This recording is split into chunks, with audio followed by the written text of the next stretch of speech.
নমস্কার। ডেল কার্নেগির লেখা নিশ্চিত সাফল্য ও টেনশন মুক্ত জীবন লাভের উপায়, এই বইটি পাঠ করব। কোনো অসফল মানুষ কিভাবে সফল হবেন ও টেনশন মুক্ত জীবন পাবেন তা এই বইটি পাঠ করলে জানতে পারবেন।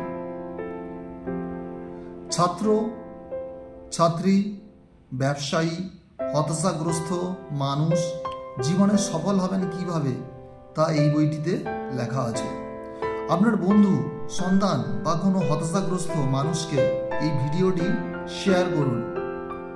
আমার প্রচেষ্টা যদি আপনার এতটুকু কাজে লাগে, কমেন্ট করতে ভুলবেন না।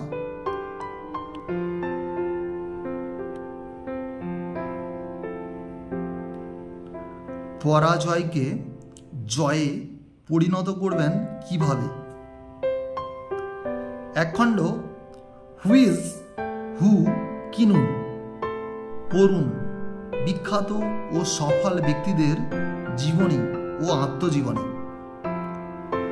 আবিষ্কার করুন কিভাবে তারা বিরোধিতা, নিরুৎসাহিতা, হতাশা ও দুর্ভাগ্যের বিরুদ্ধে লড়াই করেছেন।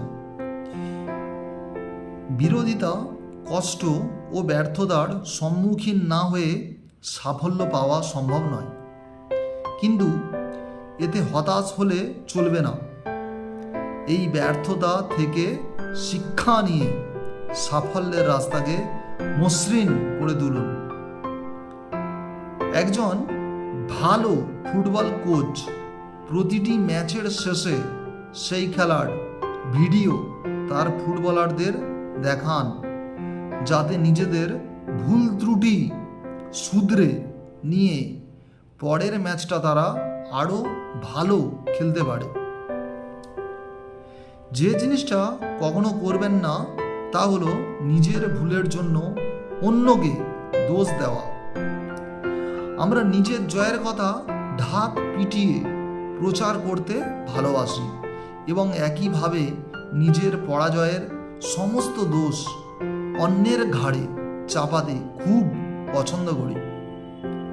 সেল কমে গেলে একজন সেলসম্যান সবসময় কাস্টমারদের দোষ দেয়।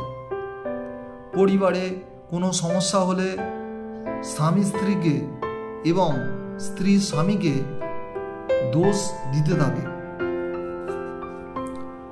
হ্যাঁ, কিছু দোষ কখনো কখনো অন্যের হতে পারে, তবে শতকরা ৯৯% ক্ষেত্রে আমাদের পরাজয় বা ব্যর্থতার প্রধান কারণ আমাদের নিজেদের দোষ এবং অক্ষমতা।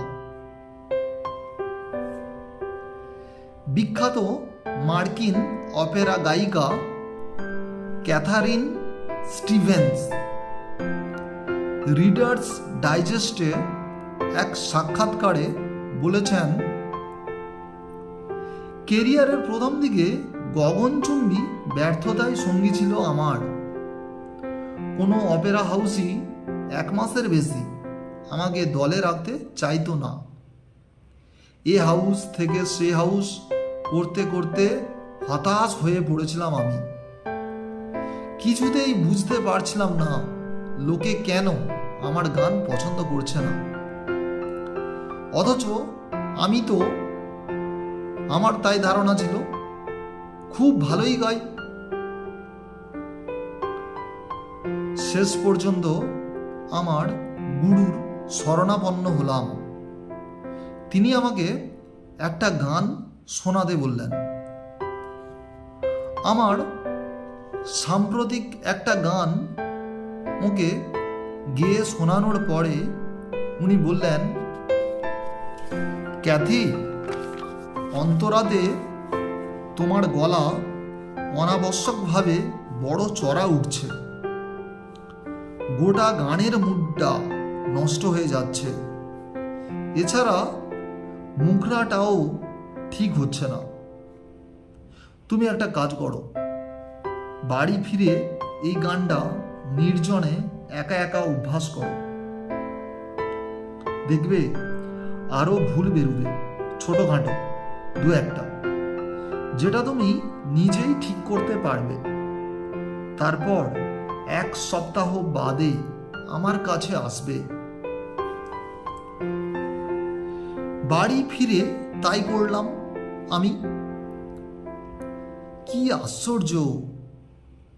একদিন আগেও মনে হচ্ছিল যে গানটা সম্পূর্ণ নিখুঁত, নির্ভুল গিয়েছিলাম, সেটাতে বেশ কিছু ত্রুটি ধরা পড়ল।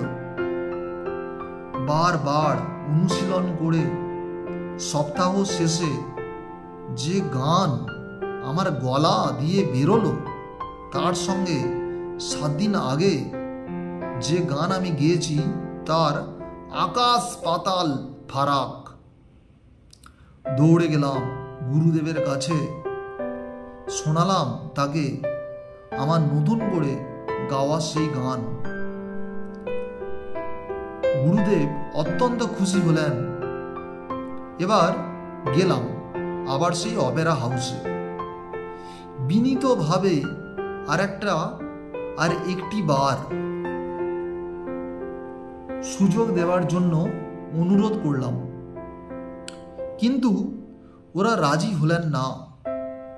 তখন আমি বললাম, ঠিক আছে, লোকের ভালো না লাগলে আমাকে 1 পয়সাও দিতে হবে না।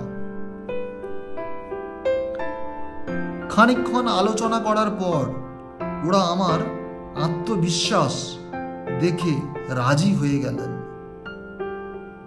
তারপর তো সবাই জানে, when I met you by the river কি বিপুল জনপ্রিয়তা অর্জন করে গ্রামীর নমিনেশন পেয়েছিল। সাফল্যের জন্য আত্মসমালোচনা অত্যাবশ্যক। গঠনমূলক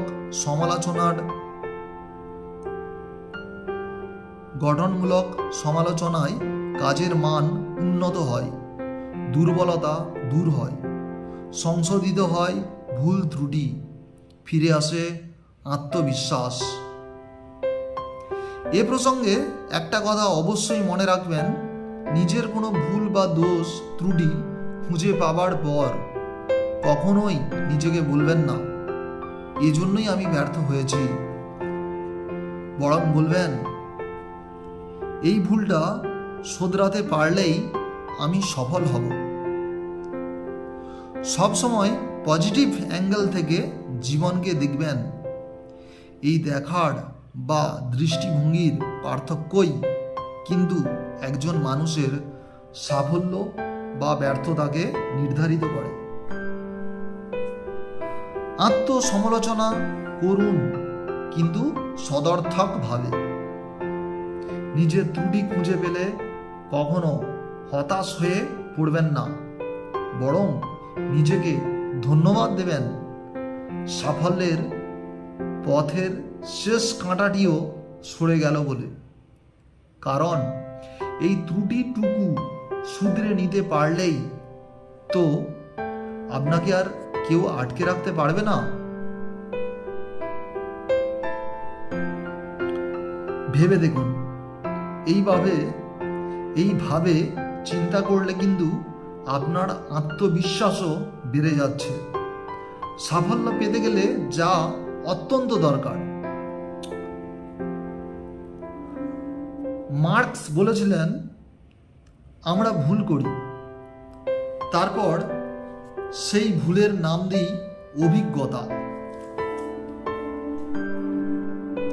অ্যালবার্ট হুভার্ট বলেন, যে মানুষ তার ব্যর্থতা থেকে শিক্ষা না নেয়, পূর্ব অভিজ্ঞতার আলোকে নিজের পরবর্তী কর্মধারাকে ঋদ্ধ না করে, সে কোনোদিনই সাফল্য পায় না।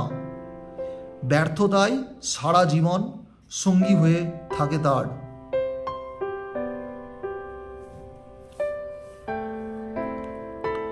ব্যর্থতাকে সাফল্যে পরিণত করতে 5টি সহজ উপায় দেওয়া হলো। 1. ব্যর্থতা থেকে শিক্ষা নিয়ে সাফল্যের পথ তৈরি করুন। মনে রাখবেন, failure is the pillar of success. 2. আত্মসমালোচনা করুন।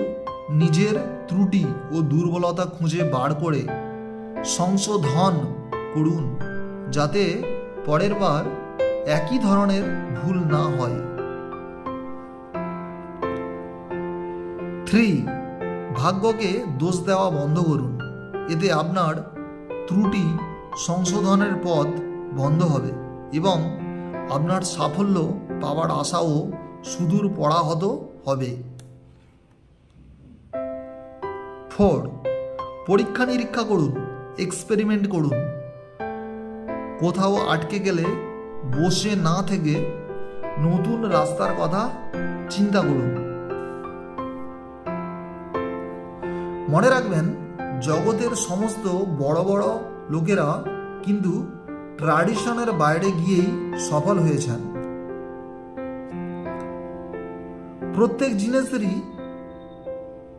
প্রত্যেক জিনিসেরই একটা ভালো দিক আছে, সেটা খুঁজে বার করে তার থেকে লাভবান হতে চেষ্টা করুন। কখনো হতাশ হবেন না। Always look on the brighter side of life. নমস্কার।